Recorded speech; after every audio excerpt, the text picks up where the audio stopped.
here with us today. My name is Marc Dones. I use they, them pronouns, and I have the privilege of being the policy director for the Benioff Homelessness and Housing Initiative at UCSF.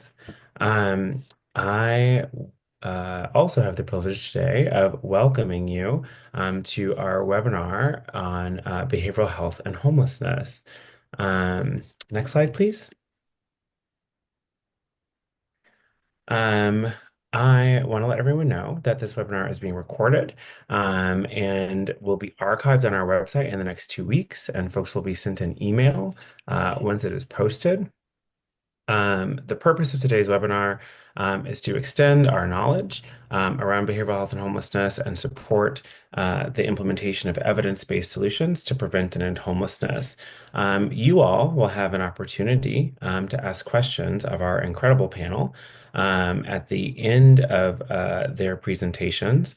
If you have questions during the webinar, please put them in the Q&A box and our panelists will answer them as time allows. Throughout today's session, we will be putting links into the chat to relevant information that our panelists bring up that you all might want to dig into more on your own time. So for today, we'll be talking about behavioral health challenges that both contribute to and are exacerbated by the experience of homelessness. Our latest report examines the relationship between homelessness, substance use, and mental health, and provides insights for policymakers, program leaders, continuum of care leaders, and healthcare systems. You can download the report from our website, and that link will be posted in the chat now. We encourage folks to read and share that report. And on a personal note, I will say, as someone who's experienced housing instability and has a number of behavioral health challenges, this has been a real labor of love with Margot and the team, and really excited for today's conversation and to bring some facts to what I think often can be a complicated discussion. So our agenda today is the opening remarks, which we've just gotten through, and then to talk about the findings and policy recommendations from the report, implications for California programs and beyond. Then we'll have our roundtable conversation, and then our audience Q&A. Next slide, please. So our incredible panel consists of Margot Kushel, who's a professor of medicine at UCSF and the director of BHHI, and my boss, which is fun, and the principal investigator of the California statewide study of people experiencing homelessness. Her research has focused on elucidating the causes and consequences of homelessness and evidence-based strategies to prevent and end homelessness. Claudine Sipili is the Northern California Board Chair for the BHHI Lived Experience Advisory Board and the Director of Lived Experience and Innovation at Destination Home, a nonprofit that convenes public and private partners to end homelessness. Originally from American Samoa, Claudine served as the United States in the United States Navy and the National Guard before starting her work in the nonprofit sector. Stephanie Welch has been the Deputy Secretary of Behavioral Health for the California Health and Human Services, CalHHS agency since 2020. She serves as the Senior Advisor to the Secretary of CalHHS and other state departments on behavioral health policy and builds bridges across diverse government sectors and stakeholders. Stephanie has 25 years of experience in behavioral health policy, program administration, and advocacy at both the state and county level. And finally, former Sacramento Mayor and California State Senate President Pro Tem Darrell Steinberg is a powerful advocate for the mental health care policy in California. As a member of the State Assembly and later as a state senator, he authored landmark legislation in California. In 2004, the Mental Health Services Act, and SB 82 in 2013. In 2015, he established the Steinberg Institute to raise the profile of quality mental health care as a critical public policy and civil rights issue. In 2019, Governor Newsom appointed Darrell to co-lead a new statewide commission on homelessness and supportive housing. Really grateful for, again, you all for being here today, and also for our incredible panelists and the conversation that they're about to have.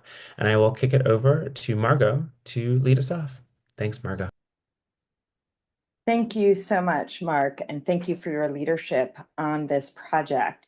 Today, we're going to be presenting results from our behavioral health and homelessness report, which we launched yesterday. I encourage everyone to download it and take a look. And I'm going to be co-presenting this with my dear friend and colleague, Claudine Sipili. So just to ground us, behavioral health and homelessness are deeply intertwined. There is no question that substance use and mental health challenges increase an individual's risk of homelessness, but also homelessness increases the risk of behavioral health challenges through a variety of mechanisms. For one, the incredible trauma of homelessness and the difficulty of homelessness can increase people's both mental health symptomatology, but also increase their use of substances. But also homelessness, as we will talk about, interferes with people's ability to get treatment and heal from these problems. One disclaimer that I think important to remind everyone. We did what's called a cross-sectional study. That means that we looked at people who were experiencing homelessness on the day that we saw them. This means that CASPEH and its associated studies answers the question, who is experiencing homelessness today? Research that answers an important but related question, who experiences homelessness over the course of a year, let's say, will find lower rates of chronic homelessness and lower rates of people with behavioral health problems. Because people with behavioral health problems are more likely to have prolonged episodes of homelessness. And the longer that you're homeless, the more likely that you're picked up on any one day. For example, if you exited homelessness after 3 months, you had only 1/4 the chance of being in our study as someone who was homeless for a whole year. On the other hand, we believe that answering the question, who is experiencing homelessness today, is a vitally important question for policymakers and the public alike. So now I'm going to turn it over to Claudine to take us through some of the results. Thank you, Margot.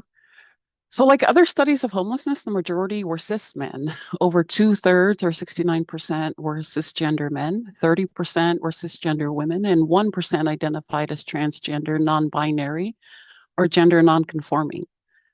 Communities of color, can we go to the next slide, please?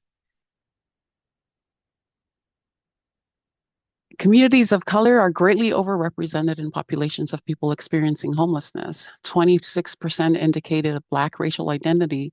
When we look at California's general population, only 7% of Californians do. Similarly, 12% of our sample identified as Native American, Alaskan Native, or Indigenous as one of their racial identities, compared to approximately 3% of the overall population in California. 35% of participants identified Latine as one of their identities. The population is aging. The median age of all participants was 47. The oldest person we spoke to was 89. Almost half, or 48% of all single adults, meaning excluding adults younger than 25 and excluding parents living with minor children, were 50 or older at the time of the interview. Among single adults who are 50 or older, 41% first became homeless at or after they turned 50 years old. Most people experiencing homelessness in California did so in unsheltered settings. 78% here had spent most of their time unsheltered. 21% had done so in a vehicle, and 57% in an unsheltered non-vehicle location.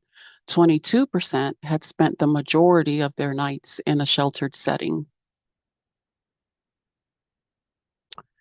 Mental health problems throughout the life course were common. 1/4 of participants reported that at some point in their life, they had received a diagnosis of post-traumatic stress disorder. 31% had attempted suicide at some point in their life. In their lifetime, over a quarter, or 27%, had experienced an inpatient psychiatric hospitalization. Of those with a psychiatric hospitalization, 44% had experienced it for the first time after they were first homeless. Knowing that participants would have little access to mental health care, we asked them about symptoms rather than diagnoses. The majority reported experiencing serious mental health symptoms currently, but these were driven by severe symptoms of anxiety and depression. 51% reported severe anxiety symptoms, 48% severe depressive symptoms, 37% reported trouble concentrating or remembering, and 13% reported currently experiencing hallucinations. Conditions of homelessness worsened people's mental health. Over a third, or 38% of homeless Californians, experience new or worsened mental health symptoms after becoming homeless. Of those with serious symptoms, only 1/5, or 21%, reported receiving any treatment, either counseling or medications. And 5% here had an inpatient psychiatric hospitalization within the past 6 months of being interviewed. Substance use was common. We examined whether participants used illicit drugs, specifically methamphetamine, non-prescribed opioids, or cocaine. We considered regular use as using any of these 3 substances 3 or more times per week. 35% reported regular use of either methamphetamine, non-prescribed opioids, or cocaine. We considered heavy episodic drinking as consuming 6 or more drinks in one sitting at least once per week. 9% reported doing so, and 40% reported either regular illicit drug use or heavy episodic alcohol use. Methamphetamine use was the most common. While 35% used one of these 3 types of drugs at least 3 times a week, 32% reported using methamphetamines 3 times a week or more. 11% reported using non-prescribed opioids 3 times a week or more. 3% reported using cocaine 3 times a week or more. Most people who used opioids regularly also used methamphetamine. Among those who used opioids 3 or more times a week, 80% reported regular use of methamphetamine. 42% of those who used illicit drugs regularly started using drugs after becoming homeless. As one of our participants said, and I quote her here, I started, I guess you could say, using when I became homeless, meth. I would use it to stay awake at night. So it's not like I would need a fix in the daytime or anything else. The use of illicit drugs regularly varied by race and age. For instance, 20% of Black adults aged 25 to 49 reported regular use of drugs compared with 52% of white adults.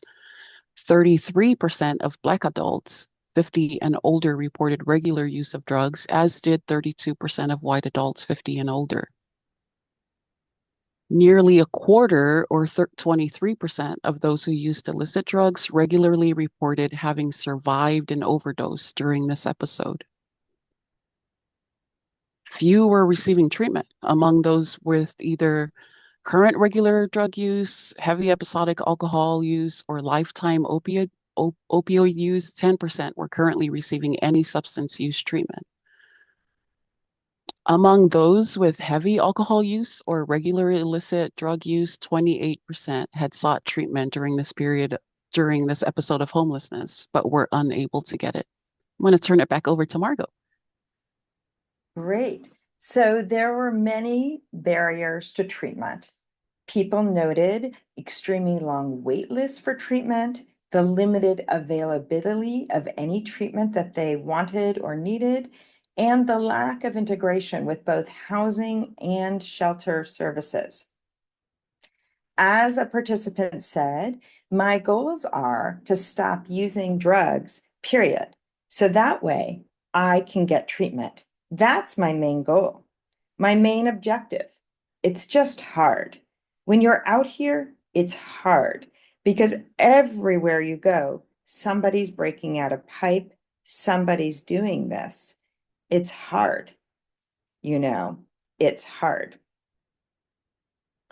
We sought to come up with an estimate of the proportion of people currently experiencing homelessness. Again, this doesn't represent everyone who experiences homelessness over the course of the year, but of those who are experiencing homelessness now, who have a behavioral health need that might lend itself to specialized behavioral health services or more intensive services. We found that nearly half, or 48%, met this criteria, which we call complex behavioral health needs. We were using shorthand to do this and define this as either having current regular illicit drug use, heavy episodic alcohol use at least weekly, current hallucinations, or a recent psychiatric hospitalization.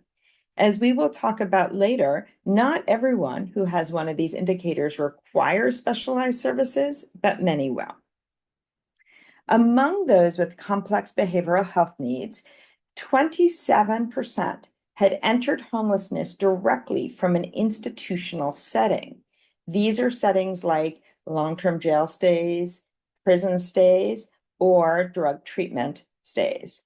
This was over twice as likely as those without complex behavioral health needs. Prior to homelessness, 44% of those with complex behavioral health needs were housed, but they were housed in what we would call a non-leaseholder setting, meaning housed doubled up with family or friends without the legal rights that tenancy confers. Finally, 29% entered homelessness directly from housing for which they had a lease. Among those with complex behavioral health needs, over a quarter, or 26%, cited their own drug or alcohol use as a reason for leaving their last housing. 8% of all with complex behavioral needs identified drug or alcohol use as the primary reason why they lost their housing. Those with complex behavioral health needs had longer median episodes of homelessness than those without, at 2 years or 24 months versus 17 months. 89% of those with complex behavioral health needs spent most of their nights in unsheltered settings. This is significantly higher than those without complex behavioral health needs, of whom 68% did. 45% of all of those with complex behavioral health needs reported that during this episode of homelessness, they had wanted and sought, but been unable to access shelter. 66% of those with complex behavioral health needs reported having a serious chronic health condition like congestive heart failure or cancer. 40% of those with a complex behavioral health need reported at least one limitation in a major activity of daily living, and 22% reported 3 or more. This is important because much of our system of care for people with complex behavioral needs is not well set up for people with functional difficulties, such as difficulties dressing or showering or toileting, and vice versa. Our systems of care for people who need assistance with those are not typically well set up to care for people with complex behavioral health needs. Most people with complex behavioral health needs noted that they had health insurance at a very similar rate to those without. 84% were aware that they were insured. This was mostly through California's Medicaid system, which we call Medi-Cal, and this has huge policy implications. 43% of those with a complex behavioral health need had visited an emergency department in the prior 6 months. This is an extremely high proportion. and 37% of those with a complex behavioral health need reported that just during this episode of homelessness, they had had a jail stay. Over half, or 57%, noted that they had been roughed up by the police during their homelessness episode. Almost half, or 49% of those with complex behavioral health needs noted that they had lost their belongings during a forced displacement. This is often called a sweep during this episode of homelessness. Rates of violence were staggering, and they were very gendered, so we present them differently by gender here. Among cis men experiencing complex behavioral health needs during this episode of homelessness, 50% reported experienced a physical assault, and 13% reported having been sexually assaulted. Among cis women experiencing complex behavioral health needs just during this episode of homelessness, 58% reported having been physically assaulted, and a quarter, or 24%, noted that they had experienced a sexual assault. 26% of those with complex behavioral health needs had received any help identifying housing from anyone other than a friend or family member, at least monthly during the last 6 months. And we know that in seeking housing, you often need a lot more contacts than that. The main reason that people with complex health needs noted as their primary barrier or a major barrier to their being rehoused was very similar to those without complex behavioral health needs. And it was simply that they couldn't afford housing. But those with complex behavioral health needs reported at a higher prevalence than those without some other key barriers. 70%, for instance, noted that they're not having or receiving sufficient help from a case manager or housing navigator was a barrier. 64% noticed that they were missing documents like identification or proof of income, and that this was an important barrier.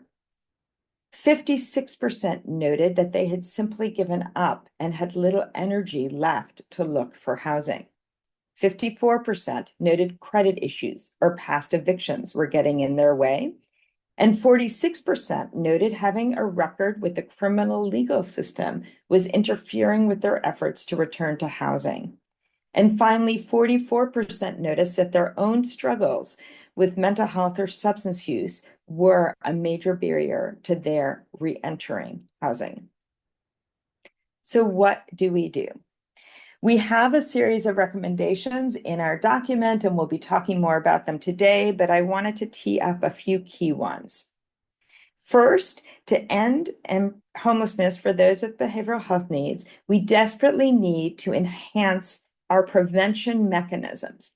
Noting the large proportion of those with complex behavioral health needs who enter homelessness from an institution is both a problem and an opportunity, because in some ways, those are the easiest people to identify for homeless prevention activities, and new funding mechanisms will allow us to do so. We need to optimize the homelessness response to meet the moment and meet the needs of people with behavioral health needs and minimize their suffering while they're experiencing homelessness. We desperately need to increase access to housing that comes with appropriately scaled supports and services that are there to match the needs of the people using them. And we need to align our funding streams and partnerships between the healthcare system, the homeless system, and the housing system to optimize the response at all levels. For homelessness prevention, we need to strengthen partnerships between institutions, continuums of care, the health system. Institutions meaning carceral settings, long-term hospitalizations, drug and alcohol treatment programs. CalAIM, which we'll discuss soon, and BH Connect, two new ways that we can use our Medicaid benefit, unlocks new resources in California, resources including a 6-month transitional rent assistance for those exiting institutions and facing homelessness, and justice-involved reentry supports, where we can get services to people 90 days before release who can receive Medicaid benefits to pay for things, including medications for opioid use disorder, reentry case management, and behavioral health services. To optimize our homelessness response, there are many things that can be done with this new funding environment, including expanding and enhancing recuperative care and sobering centers, which are alternative places that people can be to avoid institutional care or hospitalization when they're either recovering from a hospitalization or struggling with significant alcohol or methamphetamine use. We need a crisis response system that relies on trained behavioral health staff instead of asking our law enforcement officers to engage in activities which are really not part of their job responsibility or their training. We have opportunities to leverage California's full-service partnership for progressive intensive engagement to meet and re-meet people, to build their trust and help them to come indoors. We need to increase our access to low-barrier substance use services, including medications for opioid use disorders, which have been shown to reduce death by half, and to increase access to naloxone, which is our emergency response to our overdose crisis. We need to increase access to contingency management and other evidence-based methamphetamines supports. And we need to redesign our coordinated entry system to ensure that people are matched to the appropriate services that match their level of need. We need to increase our access to housing with appropriate supports and services by scaling evidence-based models that are proven to support people living with severe behavioral health conditions to live and thrive successfully in the community. We need to integrate funding through the Behavioral Health Services Act and BH Connect to expand permanent supportive housing using evidence-based models such as assertive community treatment and intensive care management, which have been shown to work well to help people with severe behavioral health conditions thrive in supportive housing. And this housing must be offered without precondition so that we don't lock people in an absurd cycle of having their homelessness interfere with their ability to get treatment while we are trying to get them into treatment. We need to expand access to higher levels of care, such as residential care facilities for the small but important group of people who cannot thrive with maximum services in permanent supportive housing. We need to align our funding streams and systems. In California, our Medi-Cal reform through CalH and BH Connect and our new opportunities through our Behavioral Health Services Act do create new funding streams to pay for urgently needed behavioral health supports. We need to align health system payers and providers with homelessness and housing systems to allow every part of the system, from prevention through housing, to function optimally. Behavioral health challenges and homelessness are deeply intertwined. Evidence-based housing and treatment solutions are effective for most individuals with complex needs. Our findings support policies and programs that integrate behavioral health and housing systems effectively and expand access to low-barrier, evidence-based services. And we need to ensure trauma-informed approaches to reduce harm and instability. Now, I'm thrilled to welcome our colleague from Cal HHS, Stephanie Welch, who's going to take us through some of these new opportunities. Thank you, Stephanie. Wonderful. Thank you so much, Dr. Kushel. And I just really first want to start, we can go to the next slide, by saying thank you for the dedication that this group has put forward in studying these issues. There's nothing that's more important than having data, and in particular coming directly from those who are impacted by the policies that we make, to drive the policies that we need to implement in the future. So this is incredibly helpful information. I'm very grateful to be here. If we could go to the next slide. So I appreciate just the whole the whole span of the continuum that has been presented. And before I go into the details of some of the things that we're doing with our Medicaid called Medi-Cal program here in California, I really want to lift up that. I mean, I've had an opportunity. I've been with the administration in this position for about 5 years. And we really have been putting together building blocks to transform our entire behavioral health continuum. And while some of the statistics that were just shared frankly, are a little heartbreaking. I do think that we are on the right track, and actually, some of the significant planning that has been going on is going to start really fruits of that labor is really going to start to materialize. So, as you see from this particular picture, with each year, we have had significant policy changes that impact all three systems that serve people with behavioral health needs in California, from people who have commercial insurance to people who are in our Medi-Cal program to people who have such significant behavioral health needs that they're served by our county behavioral health plans. Today, we'll go to the next slide. I'm really going to focus on the intersection between our Medi-Cal system and some of our other funding sources that go into community behavioral health.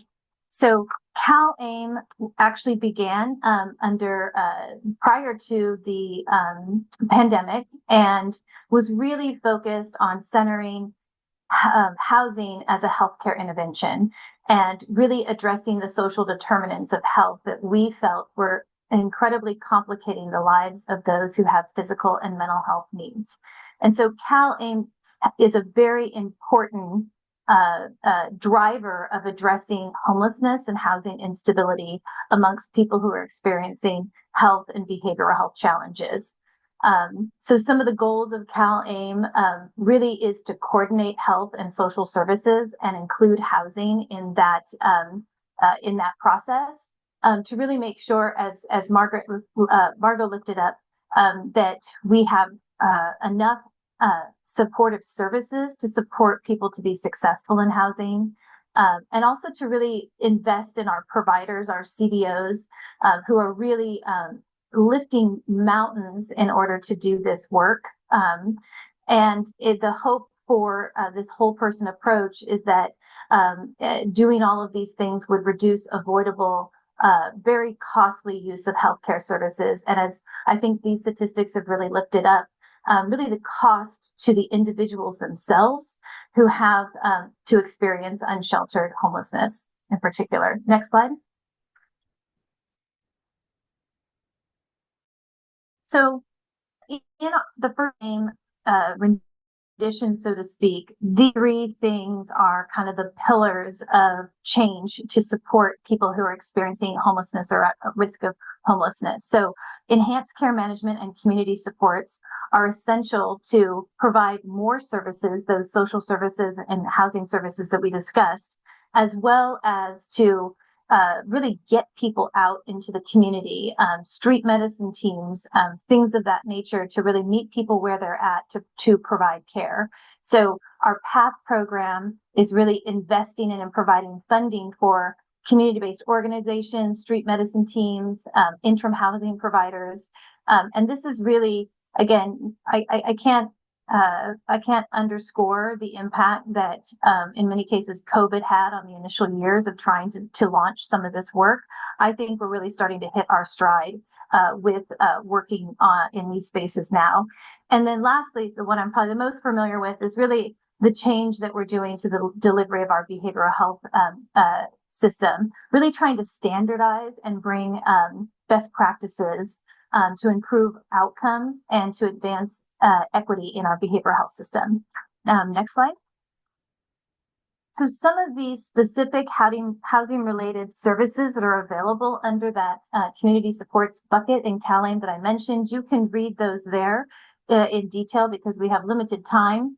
But I really just kind of want to lift up, as you go down from the top to the bottom, the relationship between housing and health. Making sure that for those who do experience things like short-term hospitalization, that they are getting housing supports directly. And I think I'll speak for myself. The knowledge about this has really evolved and has become very evident in learning from our experience with community services and supports to thinking about how to continue to do this work with other policies that I'm going to speak to in a moment. So that's a good transition to the next slide. So we are very excited. Our behavioral health community-based organized networks of equitable care and treatment. It is a mouthful. We lovingly call it BH Connect. This is our most recent waiver and set of reforms that were approved at the end of last year. And one of the things that's really the focus of this particular effort is focusing on serving people who have the most complex behavioral health needs. Many of the people who were described in the slides prior to my presentation. And really focusing on, for example, I saw the lifting up of ACT and ICM models, really focusing on supporting our providers to have the capacity to deliver what are very intensive services. So one of the most exciting things about BH Connect, because we all know that we are in and have been in for multiple decades now, a workforce shortage, is that we have $1.9 billion here in California to strengthen our behavioral health workforce to ensure that our Medi-Cal members are going to receive high quality care. So very excited about that. The first resources from that effort will start to be distributed late summer and early fall. The other thing I'm going to spend some time talking about for this audience is transitional rent services. This is really getting at some of the things that were lifted up in the data. How do we support people coming out of an institutional setting, some sort of crisis, to have transitional rent services to help stabilize that individual so that we can make sure that they don't return to homelessness and instead they return to housing. In today's presentation, I'm not going to go into detail about reentry services, but very excited. We have, I think, maybe a handful of counties that have actually started that process, and we'd love to come back at another time to talk about our hopes for that particular program. Next slide. So this is a little bit in the weeds, but just lifting up for those of you who are interested in the details that our BH Connect component has 3 parts to it. It has changes to our 1115 demonstration waiver. It has changes to our state plan amendment. And we also just leverage existing authorities and state level guidance.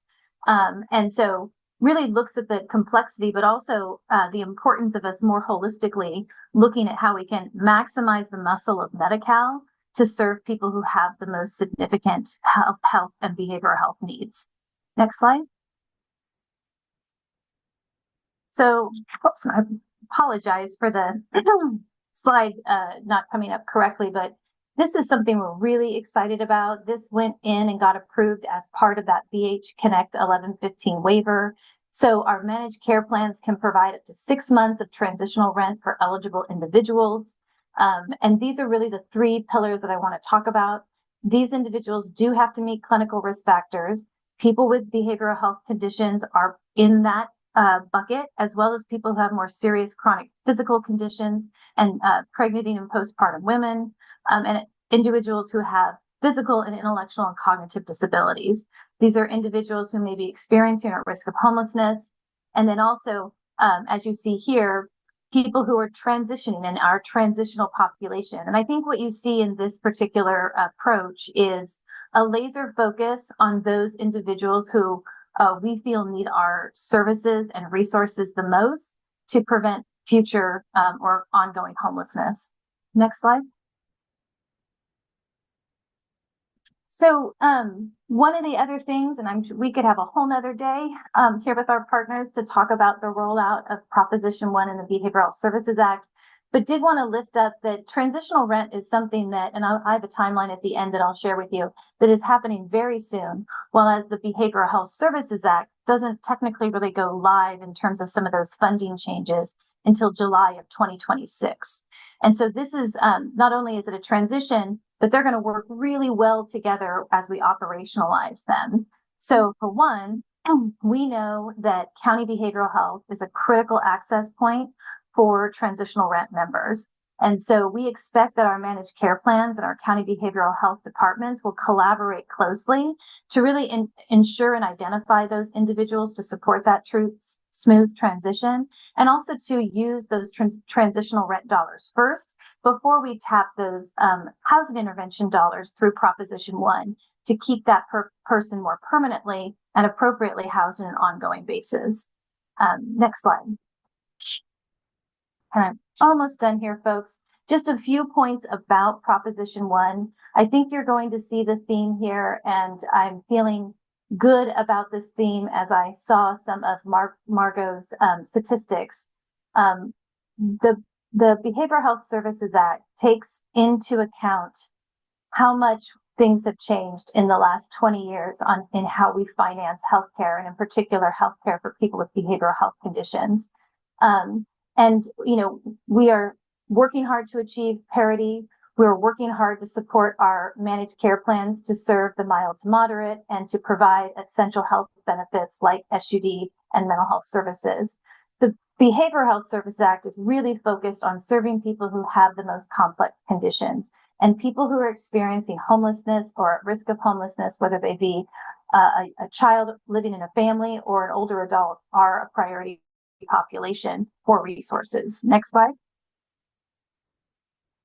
And so, keeping with our theme is housing is health, probably one of the most significant changes to the BHSA is creating the housing intervention component. So this is the component that requires local counties to dedicate up to 30% of their funds for housing needs.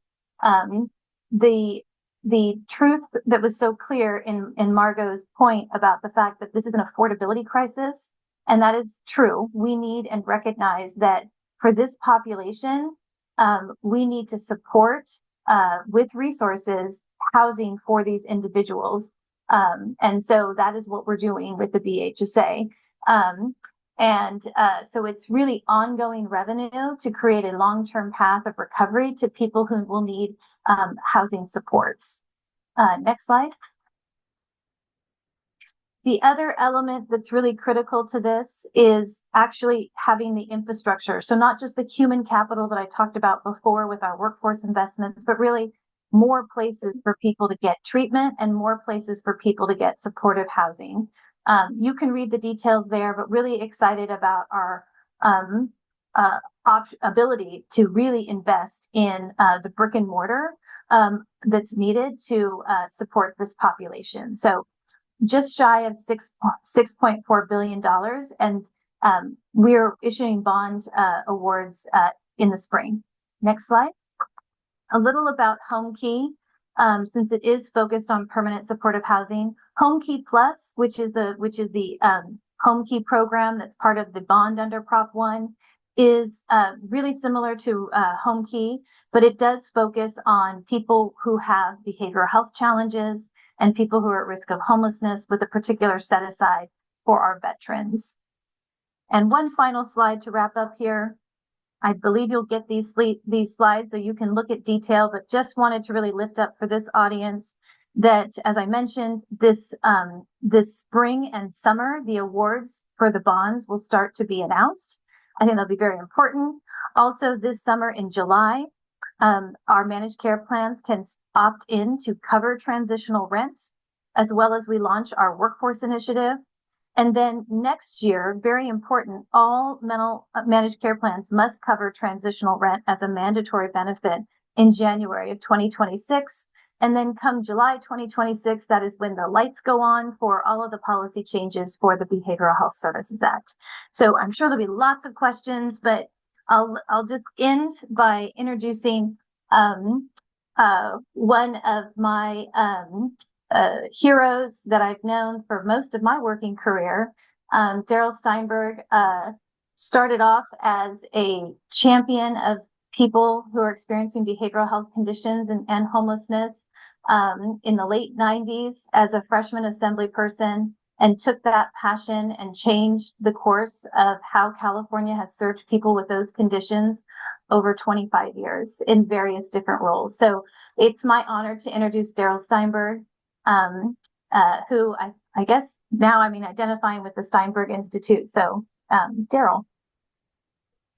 Thank you so much, Stephanie. Thank you for really a very impressive and thorough presentation. And Dr. Kushel, thank you for leading on what I call the applied public policy research side, because the data tells us so much and guides us in terms of the policy direction that we must take. And I was listening, obviously, very carefully to Stephanie Welch, and I've heard her presentation before, and I think it's really important for me and for all of us in this field who continue to be pushers. I call it pushers of systemic change, to acknowledge and recognize that in many ways, especially over the last 6 years, if the glass is not half full, it is filling up fast in terms of paying attention like never before. We have never had a governor or an administration that has made mental and behavioral health a top tier state priority. When I was in the legislature for all those years and sometimes swimming upstream, I always fantasized about the idea of a governor making behavioral health a priority in California, and it never had happened. And for a variety of reasons, Governor Newsom himself, of course, and his passion for this issue, but also the very fact that people are now beginning to pay attention because of COVID, because of unsheltered homelessness, because of the increasing recognition that the brain is part of the body and that there's nothing to be afraid of.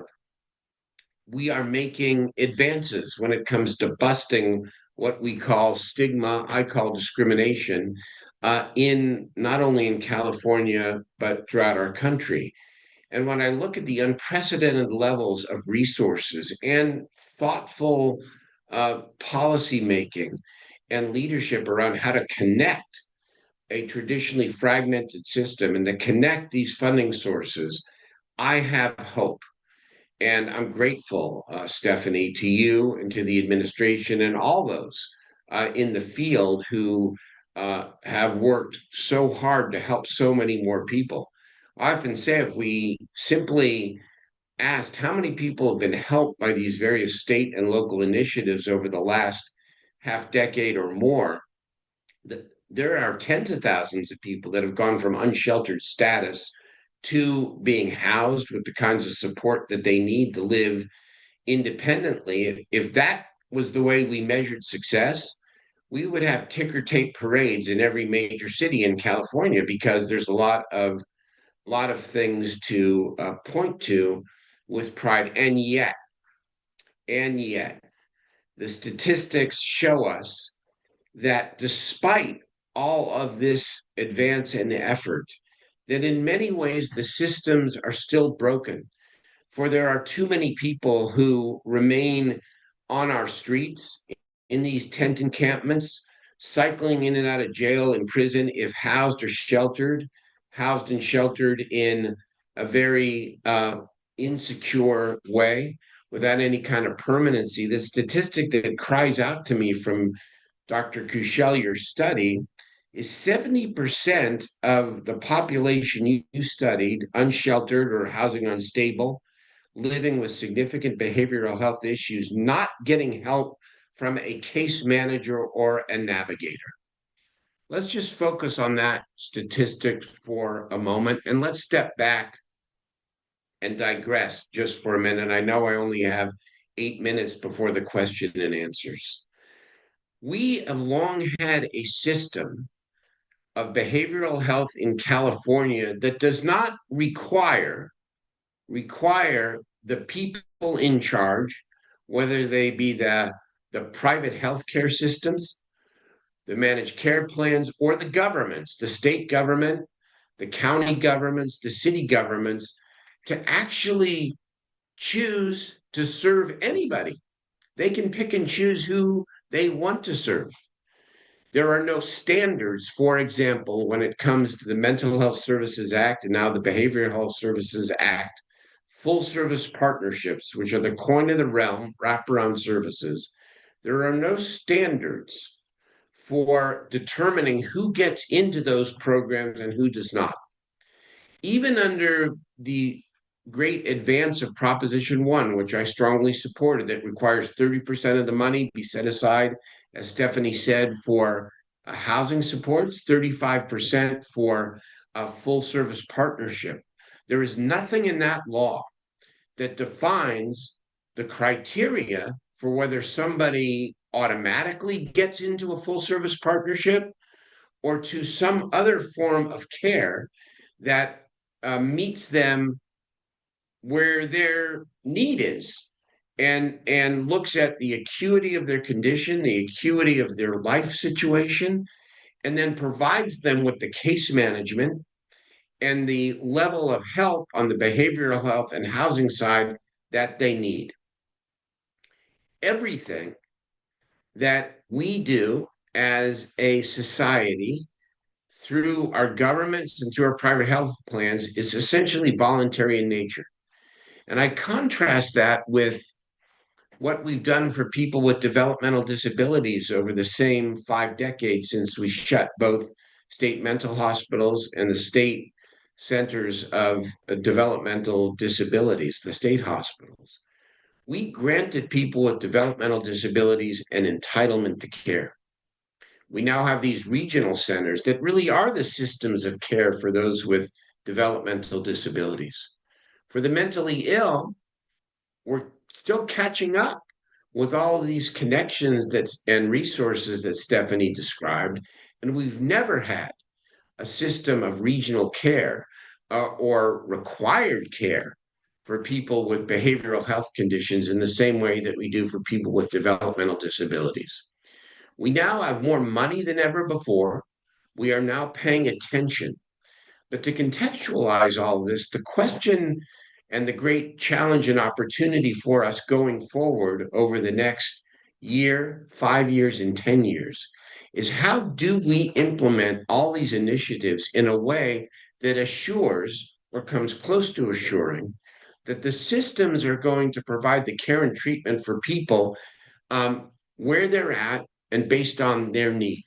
And yes, voluntarily first, because if you don't meet people where they're at, if the case manager and the systems do not create trust with people who are, because of trauma and their own experiences with various systems, including the criminal justice system, if they don't trust, they're not going to fully participate in their care, even if we use the involuntary tools, which sometimes are necessary to get them into care and treatment in the first place.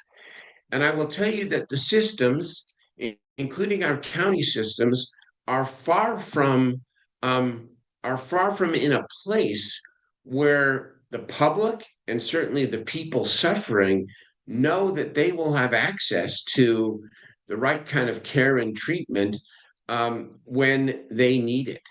And I'll give you a couple of examples. The full service partnership, which Dr. Kushel talked about, which again is the coin of the realm under the Behavioral Health Services Act. The MHSA Oversight and Accountability Commission has put out 2 reports now to evaluate the effectiveness of FSPs. And you know what they found? They found that nearly half, and depending on how you look at the data, over half of the FSPs over the course of the history of the Mental Health Services Act have gone to children ages 0 to 15. Now, children, of course, are the first priority always, but most of them already have an entitlement under Medicaid, under the so-called EPSDT, to get wraparound services. Why aren't those thousands of FSP slots being focused on the people, the adults coming in and out of jail and prison, coming out of the people living in the tent encampments? Why aren't those FSPs, if they're going to focus on children who are unsheltered and out on the streets, either with an adult or on their own? We talk a lot about accountability, But in truth, we have a long way to go when it comes to actually developing a system of outcome-based accountability that assures people and the public that the people who are the sickest of the sick, and sometimes, frankly, that are that catch the attention of law enforcement, that catch the attention of the business community, that catch the attention of the public, are actually getting the help that they need. Sometimes the incentive is the other way around. The harder it is, the sicker somebody is, the harder and sometimes less likely it is they are going to get help. I'll give you a second quick example. I'm going to transition here to the panel discussion in just a moment, but I want to tell one more story. I just finished my 2-year term, my 2 terms as mayor of Sacramento. We have a strong partnership with our county, and they're doing a lot of work. As part of our partnership agreement with them, they opened a day mental health center on the outskirts of our downtown. I went and took a tour of that facility, and it was nice, clean, well run by one of the best nonprofits in town.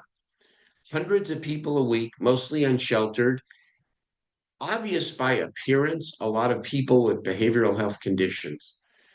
I asked how many people have been enrolled in full service partnerships over the 6 months that this place had been open. And the answer was 0.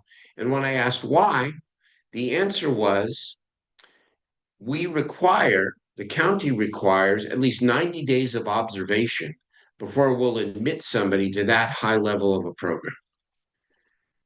That is an example, and I think there are examples throughout the state of the fact that we have not set a standard for automatic or presumptive eligibility into the level of care and service that people who are the sickest of the sick need. And I think that's part of what needs to change if we're going to make successful all the policy changes and the investments that society and this governor specifically have made over the last 6 years. I look forward to the questions. Thank you. Thank you. If all of our panelists could come back, we have a lot of questions that have come in from the audience over the course of your discussion. And so I really just want to dive right in. My first question is going to go to you, Margot. Curious what, as a primary care physician, curious what your take is on of all of the behavioral health stuff we've heard about today, what can be treated in a primary care setting versus what needs that higher end of service, and how should the system be thinking about connecting to you versus, someone who is going to provide more in-depth psychiatric care? Great. So our primary care system, particularly within the safety net, is actually very well qualified and sort of set up to do non-specialty mental health because we really want to leave our specialty mental health providers, our psychiatrists and our psychologists, sort of seeing people over the long time to focus on those, like Darrell was talking about, those with the highest level of needs. So every day, we in primary care easily manage sort of depression and anxiety symptoms. We certainly can manage opioid use disorder by prescribing buprenorphine, although we often have partnerships with our experts. We have, we really want to alcohol use disorder. We can do a lot within primary care. And how it works in primary care these days in the safety net is, for instance, in my own clinic, I have licensed clinical social workers, psychologists sitting in a clinic with us who can see patients on the same day. If I need to call a friend, if I'm treating someone's depression and I'm on the 3rd drug and I'm like, oh gosh, as a primary care provider, I need help, we literally have it set up that we can contact a psychiatrist in our network who can look over the patient and say, hey, have you added this or thought about this? But what we do is a little bit of a triage. If people need long-term counseling, if they need certainly inpatient care, we sort of pass them off.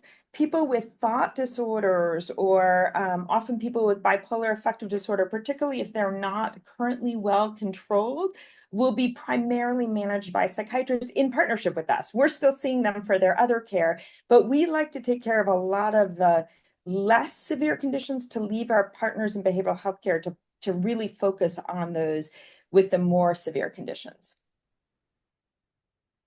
You, Margot. So it sounds like what I'm hearing is that, there's a lot that happens in primary care, and for the system leaders who are on the call to really be thinking about how to leverage that connection with the safety net first and foremost before really worrying about like, well, am I connected to the hyper specialty work? On that front, I'd actually like to turn to Stephanie and Darrell both and say, what is your hope for how these new funding streams could shape an effective response, right? Both in terms of enhancing the connection to that existing safety net, but then also potentially expanding opportunities in FSP or other kinds of specialized care. Stephanie, you want to go first? Yeah, I'll start. I really appreciate what Margot said, because one of the things that doesn't get enough airtime when we think about the why behind Proposition 1 was, coming from an agency perspective, we are the regulators of commercial plans. We also are responsible for managed care plans and oversee the operations of the county behavioral health system. So that specialty system that we're talking about. We know that all three of those systems have to operate better at the populations that they're intended to serve in order for this focus that we've been talking about for people who have the most chronic high needs. And I think, so for me personally, that is the most, I say this publicly all the time. I'm probably incredibly excited that we undid what I thought was unjust 20 years ago, which was we excluded the use of our MHSA dollars, now BHSA dollars, for substance use disorder. So, I think that is an incredible opportunity to basically put us in the place to really deliver integrated care that we know our clients need and deserve. So really finally having not just more resources, so to speak, to address people's substance misuse and substance use disorder treatment needs, but really to integrate it with mental health care. I loved Margot's first slide talking about, the relationship between homelessness and behavioral health. We often get in these, frankly, non-constructive arguments about what comes first, rather than really focusing on what is sitting in front of us. All of us have a different role to play in solving the overarching problem. But what these statistics have shown to me is that some of these efforts that I've just mentioned are on the right track to focus on the need that is in front of us right now today, which is serving this population who is experiencing housing instability and homelessness. So I'd have to say, just to wrap up, I'm really excited about the elements also that are focused on evidence-based practices and reimagining our workforce. Didn't have time to talk about it today, but there is also ongoing funding that's dedicated to our workforce, and in particular, reimagining our workforce of tomorrow. Who are the people that we can support with lived experience to be our engagement managers, to invest in housing and system navigators? I am a social worker by training, and I would have to say that when I was trained 25 years ago, I didn't learn anything about housing. I didn't learn anything about people who are impacted by the justice system. There's an incredible amount of catching up that we have to do, but most importantly, recruiting people who are incredibly compassionate and have lived experience, I think will completely transform the effectiveness of our programs in the future. So that's one of the things I'm most excited about. So I agree with everything Stephanie said. And I think, again, these investments and approach take us a long way, but it's not enough. And, this governor is only going to be in office for another 20 plus months. And so it's going to require continued executive branch leadership. But I also think we have to be honest about the incompleteness of our approach in two ways. Number one, how are we going to, if not guarantee access for people who are the sickest of the sick, how are we going to come close to guaranteeing access? That's what the Affordable Care Act did at the federal level. It guaranteed people, or at least got closer to guaranteeing health access. We are forsaking a lot of people. Our systems, even despite these improvements, do not and may not pick them up. The other thing that we have to really focus on is more of an outcome based accountability approach. And that sounds all governmental, but let me put it more plainly. We need to pay for performance. If we want the counties, for example, to address the plight of the person who's been chronically homeless and obviously schizophrenic, dealing with substance abuse issues on the street, who law enforcement, everyone else has tried to deal with, then I think the system ought to pay more to ensure that person gets into care and treatment voluntarily first and voluntarily as necessary, and that there be financial incentives to help move that person from emergency care to some form of whatever it takes and whatever they actually need. Right now, the system is too much about inputs. It's too much about compliance based upon checking a box, and not enough focused on outcomes and paying for the kind of performance that we want to see. Thank you.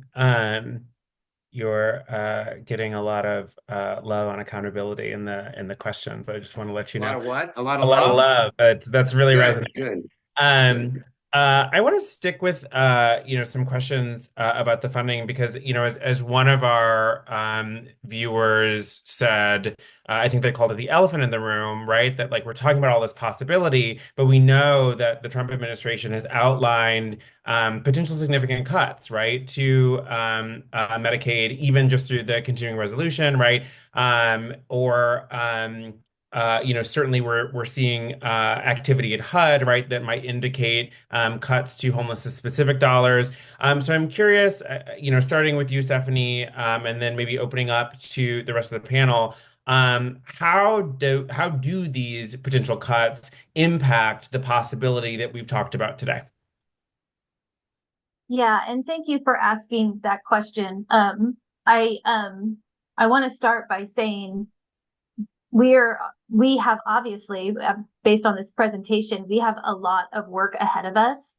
And I think we start always by, we are not going to get distracted.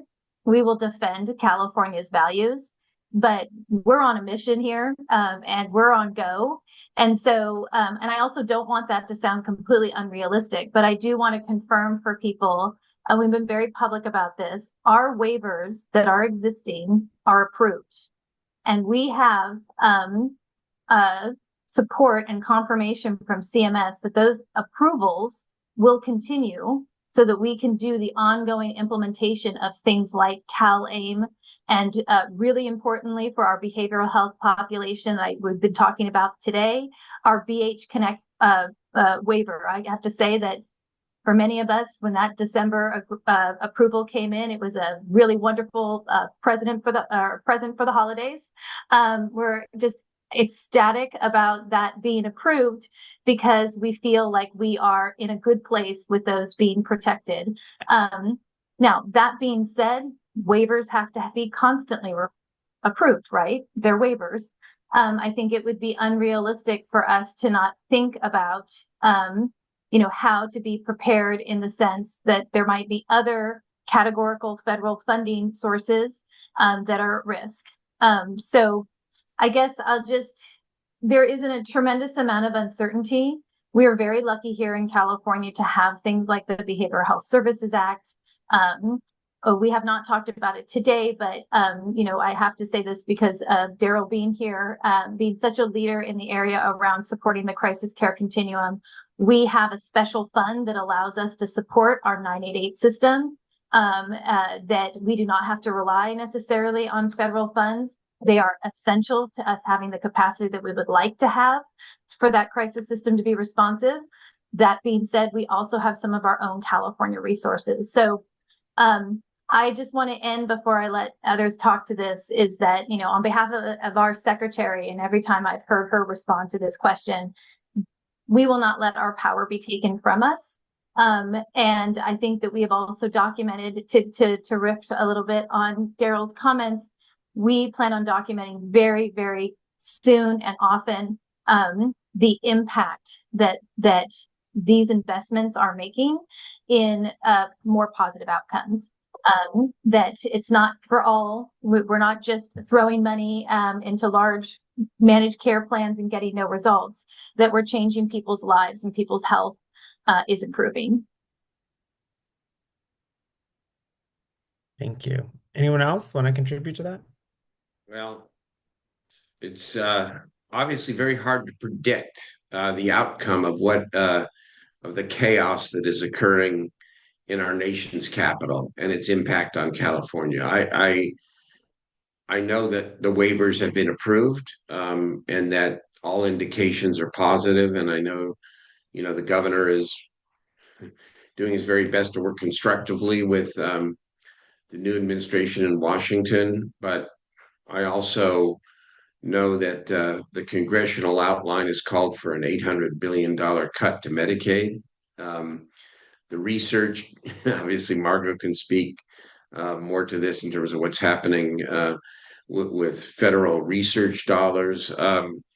It's both right to be worried, and I agree with Stephanie that we just need to continue to go forward assertively and do our very best to control our own destiny. Thank you. I want to shift gears and come to you, Claudine. There's also a number of questions that I'm going to try to stitch together that are coming from our viewers about the importance of integrating folks with lived expertise, right? And so I'm curious, if you could speak to how can we better integrate folks with lived expertise into our approaches to folks with significant behavioral health needs. What are we doing well? What could we build on, right? Really just want to bring that in.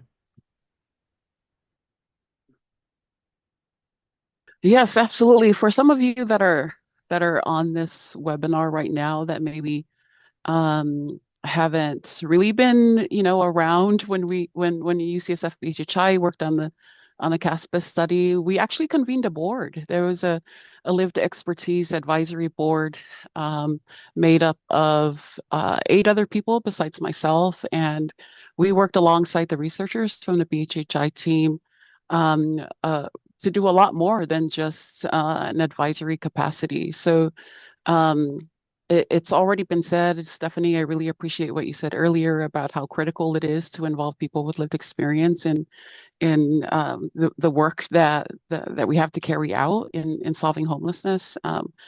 People that have experienced homelessness in the past are not just storytellers. I feel like across the nation, whenever someone with lived experience is invited to speak on whatever panel or in a conference setting, it's usually to tell their story, and that needs to change.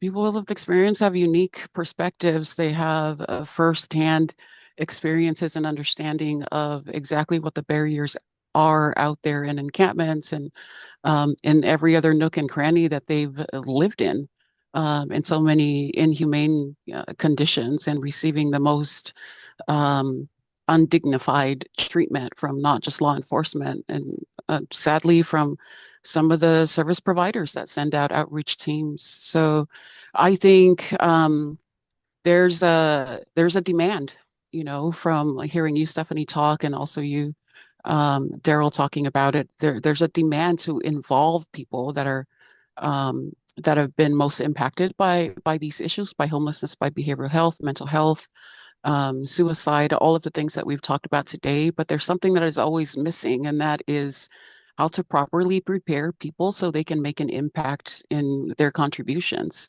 I think assuming that your lived experience, however it came or however it happened to you, is enough to contribute significantly to these policy recommendations and decisions and these discussions we are having. I mean, I think is a misconception, right? People need personal development, people need professional development, but also people have a lot more issues related to survival that are top of mind for them, right? So I think all of you that are on this call, both BHHI and the representatives from the state, anybody that is listening that is a decision maker at some level of government or in the private sector, you have an obligation. If you want people that have experienced homelessness to inform and make an impact in what we're trying to do here, policy recommendations and changing the landscape,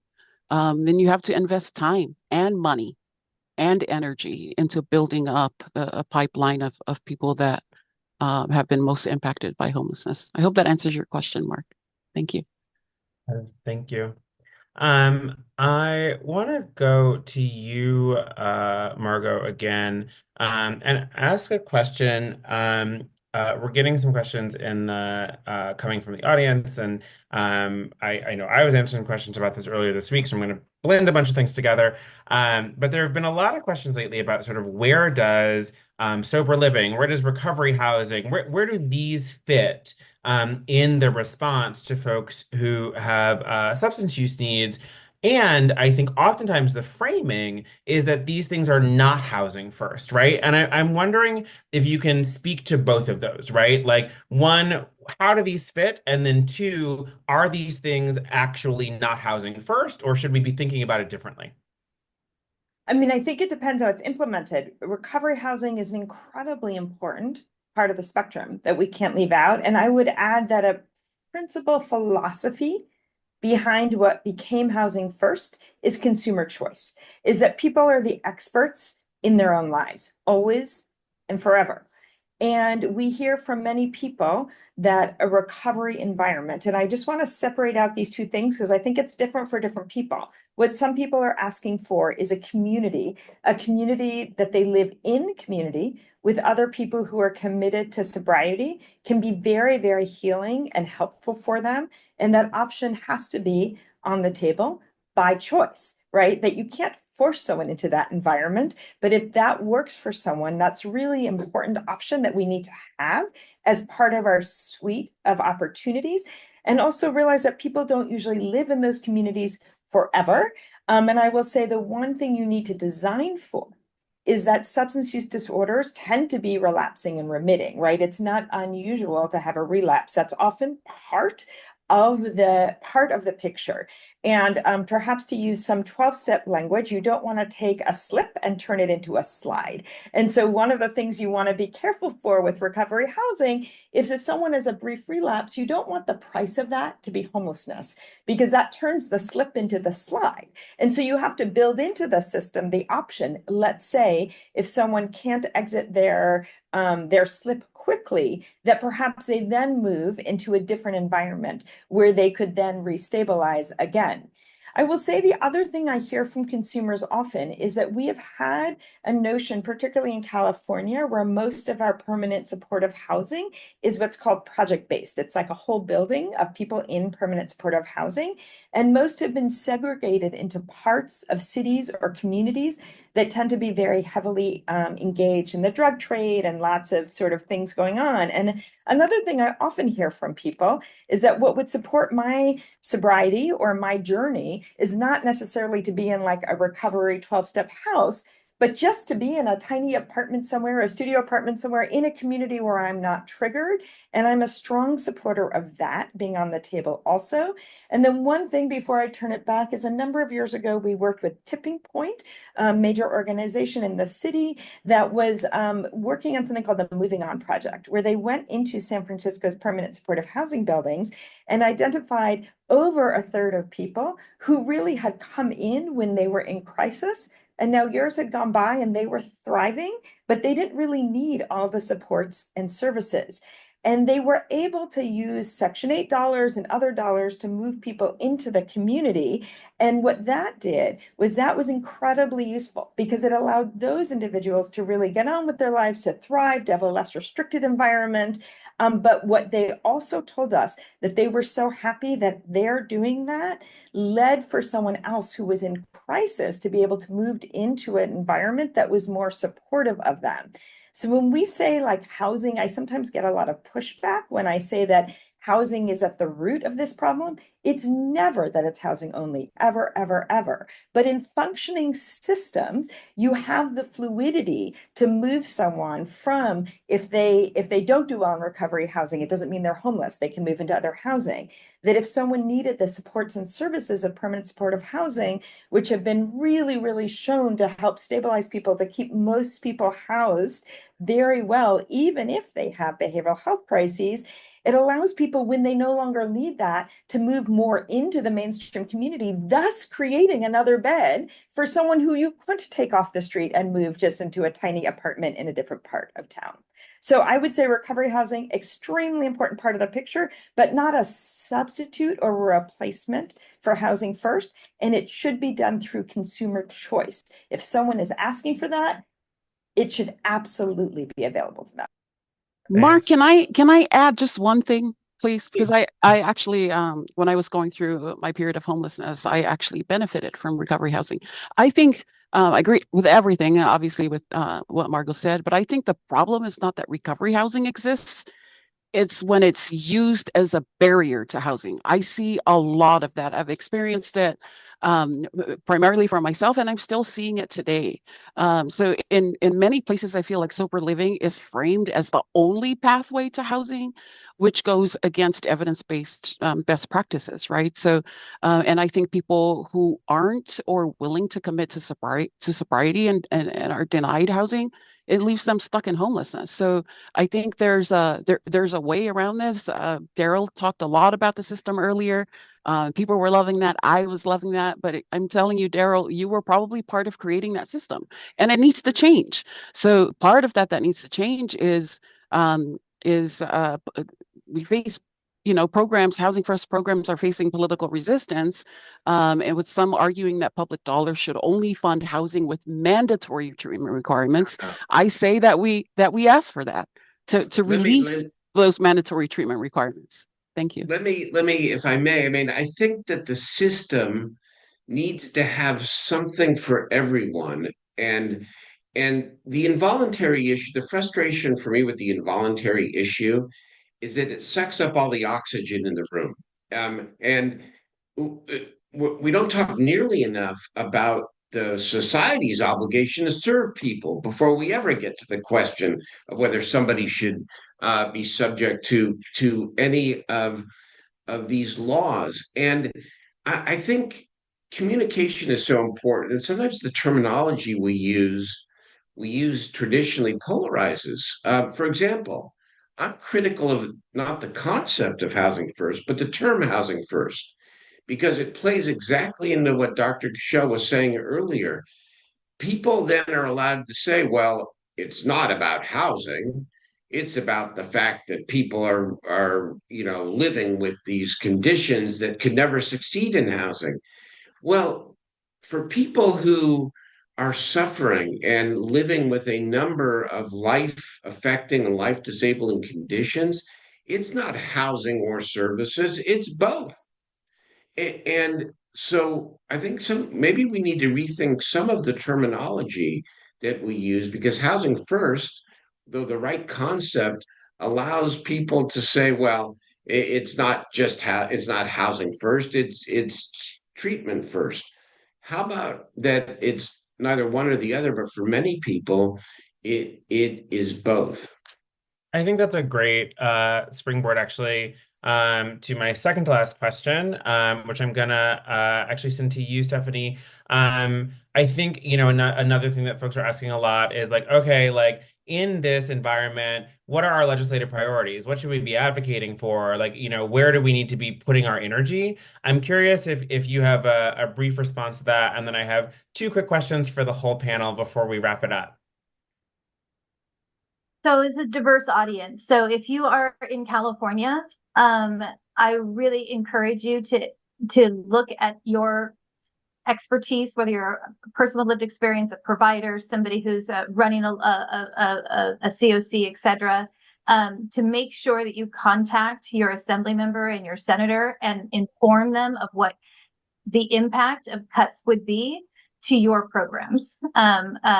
We have a lot of new people, which is great. They come with new ideas, but they may not be as aware of some of the ongoing services and supports that you've had with grants and other resources in the immediate future. Living through working in this space during the Great Recession, it took us a decade to build back from the cuts that we had to experience during the Great Recession in our health system. And so the other thing I really want everybody to take a deep breath, and whether you're calling in from another state or you're a Californian, we know that deep cuts without a lot of thought could have a decade's impact. So, we have not had the best of years the last couple of years in California. So some of the choices we've had to make have been difficult by not being able to start new programs, et cetera. But to cut our core programs that provide core services would have a detrimental long-term impact to our ability to achieve some of the things that I've outlined for us today. So, and then lastly, this is my tip to anybody who's doing advocacy. There's nothing more effective than some of the statistics that Margot has shared, but they're not as effective if they don't come with a personal story. So you only really need to remember one or two data points and share your perspective on why those data points matter, and you'll be extremely powerful. Thanks. Okay. Two quick closing questions to the panel. Anyone take these, but be brief. So the first is just, what do you think all of this information around behavioral health says about prevention, right? Preventing, you can answer that either way, right? Preventing behavioral health by addressing adverse childhood experiences, preventing the experience of homelessness, early intervention on both of those. But a lot of questions coming in from the audience about what is the role of prevention? How should we be thinking about that? Who wants to take this? So I would say homelessness prevention sounds sexy, but can be hard because it can be hard to predict who amongst a lot of people is actually going to become homeless. When is it not hard to predict?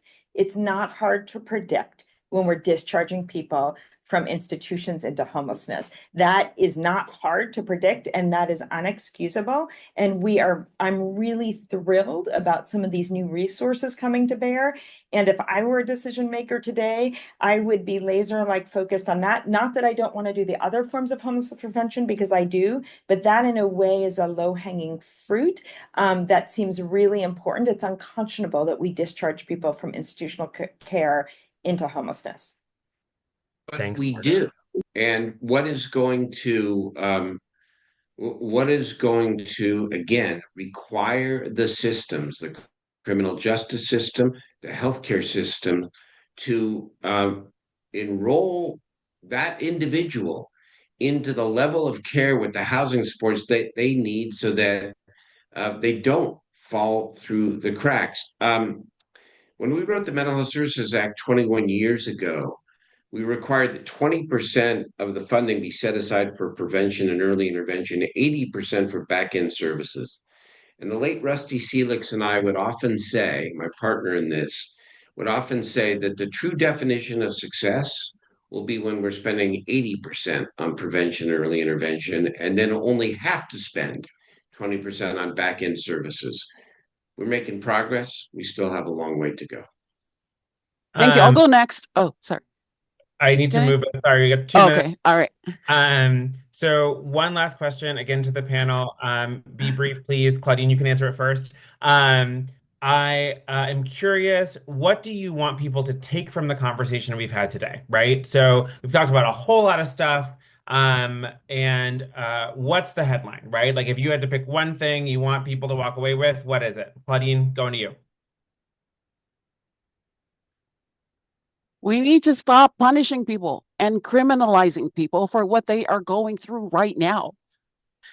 Their lives are already so difficult, and we don't need to add to that. Too often, people with behavioral health needs are pushed into jails and emergency rooms and forced into abstinence-based programs or um, declined housing because they are not sober already. We need to stop doing that and start valuing people for who they are. Look at their humanity instead of jumping to arrest them. There's some things going on in my where I live right now in San Jose. It's heartbreaking, and we need to do a lot more. And handcuffs and penalizing people is not the way to do it. So um, find a bandwagon and get on it, or contact Stephanie and figure out how to use your voice. Even I'm willing to bet that all of you in this room right now still listening to us either know someone or related to someone, or you have experienced housing instability and homelessness yourself. Do something. Don't just sit on the sidelines. I cannot think of a better note to end on. It is 1 o'clock. And so that is our presentation. I really want to thank our panelists for being here with us today. Thank you, Claudine, Stephanie, Darrell. Thanks, Margot, for being my boss, but also for being here. And thank you to our audience. If you are looking for more information, lots and lots of links in the chat. The recording will be up in the next couple of weeks. Please, please, please come to our website, read the report, reach out to myself and our colleagues if you have any questions, and onward. Thanks, everybody.